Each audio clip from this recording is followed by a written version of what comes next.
टुनटुनी अपने पिता के साथ एक जंगल में रहते थे। टुनटुनी की माँ को गुजरे 3 साल हो गए थे। एक दिन टुनटुनी के पिता बीमार पड़ गए। बीमारी की हालत में वो सोचने लगे, आज तो मेरी तबीयत बहुत ज्यादा खराब है। अगर मुझे कुछ हो गया तो मेरी टुनटुनी की देखभाल कौन करेगा। मैं आज ही अपने मालिक को बुलाऊंगा कि वो मेरी बेटी को गोद ले ले और उसकी अच्छी तरह से देखभाल करे। आखिर मैंने अपने मालिक की इतनी सेवा की है, मालिक मेरी बातों को नहीं टालेंगे। 2 दिन बीमारी के कारण टुनटुनी के पिता टुन्नू काम पर नहीं जा रहा था। तब उसका मालिक उसके पास आता है और कहता है, अरे टुन्नू, क्या हुआ है तुम्हें? तुम 2 दिनों से काम पर नहीं आ रहे हो, इसीलिए मैं आज तुम्हें देखने के लिए आया हूँ। टुन्नू कहता है, साहब जी, अच्छा हुआ जो आप आ गए। मैं आपको बहुत ज्यादा याद कर रहा था। ऐसा लगता है अब मैं नहीं बचूंगा। साहब जी, ये मेरी बेटी है टुनटुनी। मैं चाहता था आप इसकी देखभाल करें। सेठ कहता है, ठीक है टुन्नू, मैं अपनी पत्नी से पूछकर तुम्हें बताऊंगा। घर जाकर कड़कनाथ अपनी पत्नी को सारी बात बताता है और कहता है, सुंदरी, मेरे कारखाने में एक पक्षी काम करता है। आजकल वो बहुत ज्यादा बीमार है। वो चाहता है मैं उसकी बेटी को गोद ले लूं। क्या तुम इसके लिए राजी हो? सुंदरी कहती है, ए जी, क्या बात करते हो? हमारा तो खुद का एक बेटा है कालू, और मैं वर्कर की बेटी को क्यों गोद लूं? ऊपर से उसकी पढ़ाई का खर्चा, फिर उसकी शादी की चिंता। मुझे तो ये ठीक नहीं लग रहा। कड़कनाथ कहता है, अरे सुंदरी, तुम जरा दिमाग से सोचो। वो जो पक्षी जो कुछ ही दिनों का मेहमान है, मैं पागल हूँ कि एक मजदूर की बेटी को अपनी बेटी बना लूं। मैंने तो सोचा तुम्हें तो मुफ्त की नौकरानी मिल जाएगी। सुंदरी कहती है, ये तो बहुत पते की बात की है आपने। फिर कड़कनाथ टुनटुनी को लेने चला जाता है। अपने पिता से अलग होते समय टुनटुनी फूट फूट कर रोने लगती है और कहती है, बाबा, मुझे अपने से अलग मत करो। मैं आपसे अलग होकर कैसे रहूंगी? बाबा, मैं आपको छोड़कर नहीं जाऊंगी। टुन्नू कहता है, जा मेरी बच्ची, इसमें तेरी ही भलाई है। कड़कनाथ टुनटुनी को घर ले जाता है।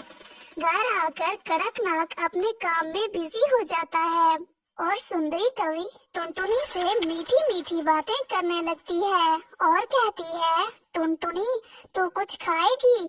टुनटुनी कहती है, नहीं माँ, मुझे भूख नहीं है। सुंदरी कहती है, अरे सुन टुनटुनी, मैं तेरी कोई माँ नहीं हूँ, तू मुझे मेम साहब बुलाया कर। अब जाकर रसोई में सो जा। अगली सुबह सुंदरी कवि टुनटुनी के पास आती है और कहती है, अरे टुनटुनी, चल अब उठ, हमारे यहाँ इतनी देर तक कोई नहीं सोता। टुनटुनी कहती है, मैम साहब, रात को मुझे नींद नहीं आई, मुझे अकेले सोने की आदत नहीं है। सुंदरी कहती है, तुझे तो अब अकेले ही सोना पड़ेगा। अब तू अकेले सोने की आदत डाल ले। चल अब झटपट उठ और मेरे साथ काम पर लग जा। टुनटुनी सुंदरी के साथ काम में हाथ बटाने लगती है। शाम को जब कड़कनाथ आता है तो कहता है, टुनटुनी, मेरे लिए ठंडा पानी लेकर आओ। टुनटुनी कहती है, अभी लाती हूँ साहब। फिर टुनटुनी पानी ले आती है। कड़कनाथ कहता है, ये कैसा पानी लाई हो? मैंने तुम्हें ठंडा पानी लाने को कहा था और तूने नलके का पानी दे दिया, सारा मूड खराब कर दिया। ये कहकर कड़कनाथ टुनटुनी को थप्पड़ लगा देता है। धीरे धीरे समय गुजरने लगता है। एक दिन कड़कनाथ को कारखाने में खबर मिलती है कि टुनटुनी के पिता की मौत हो गई है। कड़कनाथ ये बात टुनटुनी को नहीं बताता। अब कड़कनाथ और उसकी पत्नी टुनटुनी पर पहले से भी ज्यादा अत्याचार करने लगते हैं एक रात जब टुनटुनी सोई हुई थी तब उसके सपने में उसके पिता आते हैं और उससे मिलने की इच्छा जाहिर करते हैं और कहते हैं, टुनटुनी मैं तुझसे मिलना चाहता हूँ, बहुत दिन हो गए तुझे देखा ही नहीं। टुनटुनी सपने में अपने पिता को देखकर बेचैन हो जाती है। अब टुनटुनी सुंदरी कवि के पास जाती है। उस समय कड़कनाथ और सुंदरी कवि सो रहे थे।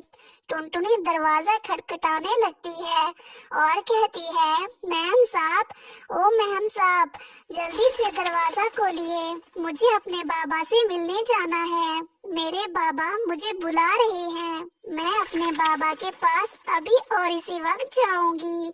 कड़कनाथ उठ जाता है और कहता है, अरे टुनटुनी, तुम हमें इतनी रात को क्यों परेशान कर रही हो? आखिर कौन सी आफत आ गई है? टुनटुनी कहती है, मैं अब यहाँ एक पल भी नहीं रहूंगी, मेरे बाबा मुझे बुला रहे हैं, मैं अपने बाबा के पास अभी जाऊंगी। सुंदरी कहती है, चुप हो जा कमबख्त, सारी नींद खराब कर दी तूने हमारी, कल सुबह बात करेंगे, चल अब भाग यहाँ से। फिर टुनटुनी रोने लगती है, लेकिन कड़कनाथ और सुंदरी पर टुनटुनी के रोने का कोई असर नहीं होता। ये सब कालू कौवा देख रहा होता है। कालू को टुनटुनी पर दया आ जाती है, लेकिन कालू कौवा कुछ नहीं कर पाता। एक दिन सुंदरी टुनटुनी को बिला वजह पीट रही होती है। तभी कालू कौवा वहाँ आता है और टुनटुनी को बचा लेता है और कहता है, माँ, आप में जरा सी भी इंसानियत नहीं है, कोई इस तरह भी किसी को मारता है क्या? अब टुनटुनी यहाँ नहीं रहेगी, मैं कल ही इसे इसके बाबा के यहाँ छोड़ आऊंगा। अगले दिन कालू कौवा टुनटुनी को उसके बाबा के पास मिलाने ले जाता है। वहाँ पहुंचकर टुनटुनी को पता चलता है कि उसके बाबा अब इस दुनिया में नहीं रहे। ये सुनकर टुनटुनी बहुत रोती है। तभी कालू कौवा टुनटुनी से कहता है, टुनटुनी, अब तेरे बाबा भी चल बसे, यहाँ तुम अकेली रह गई हो, तुम्हें मैं वापस भी नहीं ले जा सकता, क्योंकि माँ तुम्हारे साथ ऐसा व्यवहार करती है। तुम अब अकेली हो, तुम्हें मैं कहाँ लेकर जाऊँ? तुम मेरी बात मानो तो मुझसे शादी कर लो। फिर टुनटुनी शादी के लिए मान जाती है। फिर वो दोनों शादी करके हंसी खुशी जिंदगी गुजारने लगते हैं। तो प्यारे बच्चों, कैसी लगी हमारी कहानी? कमेंट सेक्शन में जरूर बताएं। वीडियो अच्छी लगी हो तो लाइक करें, चैनल को सब्सक्राइब करें।